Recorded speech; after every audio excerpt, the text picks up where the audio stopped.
मसीह में मेरे प्रिय भाई बहनों शालोम। बाइबल की किताब योना की पुस्तक में आपका स्वागत है। अध्याय 1। यहोवा का यह वचन अमित्तै के पुत्र योना के पास पहुंचा। उठकर उस बड़े नगर निनवे को जा और उसके विरुद्ध प्रचार कर, क्योंकि उसकी बुराई मेरी दृष्टि में बढ़ गई है। परंतु योना यहोवा के सम्मुख से तर्शीश को भाग जाने के लिए उठा और याफा नगर को जाकर तर्शीश जाने वाला एक जहाज पाया और भाड़ा देकर उस पर चढ़ गया कि उनके साथ यहोवा के सम्मुख से तर्शीश को चला जाए। तब यहोवा ने समुद्र में एक प्रचंड आंधी चलाई और समुद्र में बड़ी आंधी उठी, यहाँ तक कि जहाज टूटने पर था। तब मल्लाह लोग डरकर अपने अपने देवता की दुहाई देने लगे और जहाज में जो व्यापार की सामग्री थी उसे समुद्र में फेंकने लगे कि जहाज हल्का हो जाए। परंतु योना जहाज के निचले भाग में उतरकर सो गया था और गहरी नींद में पड़ा हुआ था। तब मांझी उसके निकट आकर कहने लगा, तू भारी नींद में पड़ा हुआ क्या करता है? उठकर अपने देवता की दुहाई दे। संभव है कि ईश्वर हमारी चिंता करे और हमारा नाश ना हो। तब उन्होंने आपस में कहा, आओ हम चिट्ठी डालकर जान लें कि यह विपत्ति हम पर किसके कारण पड़ी है। तब उन्होंने चिट्ठी डाली और चिट्ठी योना के नाम पर निकली। तब उन्होंने उससे कहा, हमें बता कि किसके कारण यह विपत्ति हम पर पड़ी है। मैं इब्री हूँ और स्वर्ग का परमेश्वर यहोवा, जिसने जल स्थल दोनों को बनाया है, उसी का भय मानता हूँ। तब वे बहुत डर गए और उससे कहने लगे, तूने यह क्या किया है? वे जान गए थे कि वो यहोवा के सम्मुख से भाग आया है, क्योंकि उसने आप ही उनको बता दिया था। तब उन्होंने उससे पूछा, हम तेरे साथ क्या करें जिससे समुद्र शांत हो जाए? उस समय समुद्र की लहरें बढ़ती ही जाती थीं। उसने उनसे कहा, मुझे उठाकर समुद्र में फेंक दो, तब समुद्र शांत पड़ जाएगा, क्योंकि मैं जानता हूँ कि यह भारी आंधी तुम्हारे ऊपर मेरे ही कारण आई है।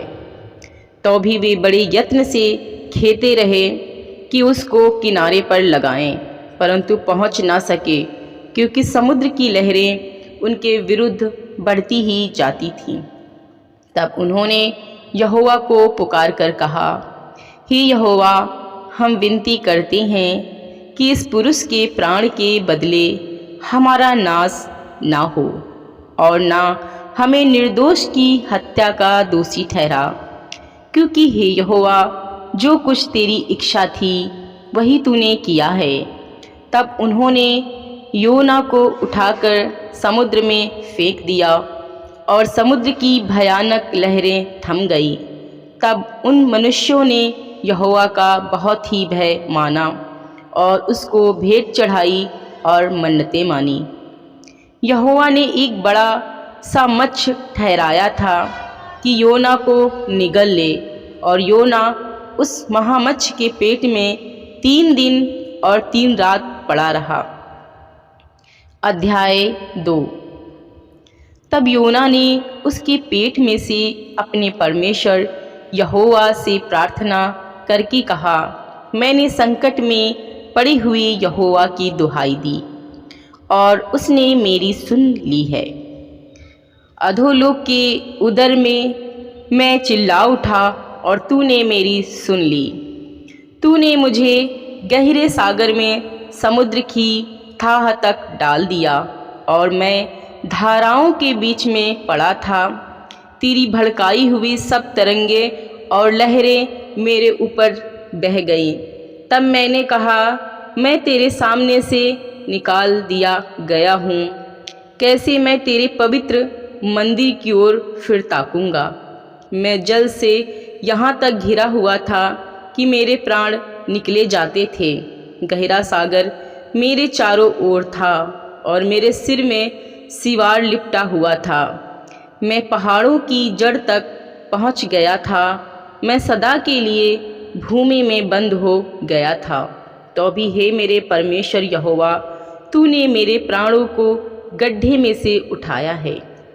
जब मैं मूर्छा खाने लगा तब मैंने यहोवा को स्मरण किया और मेरी प्रार्थना तेरे पास वरन तेरे पवित्र मंदिर में पहुंच गई।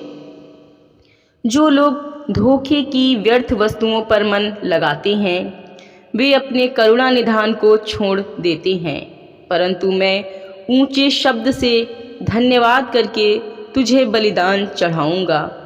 जो मन्नत मैंने मानी उसको पूरी करूँगा। उद्धार यहोवा ही से होता है।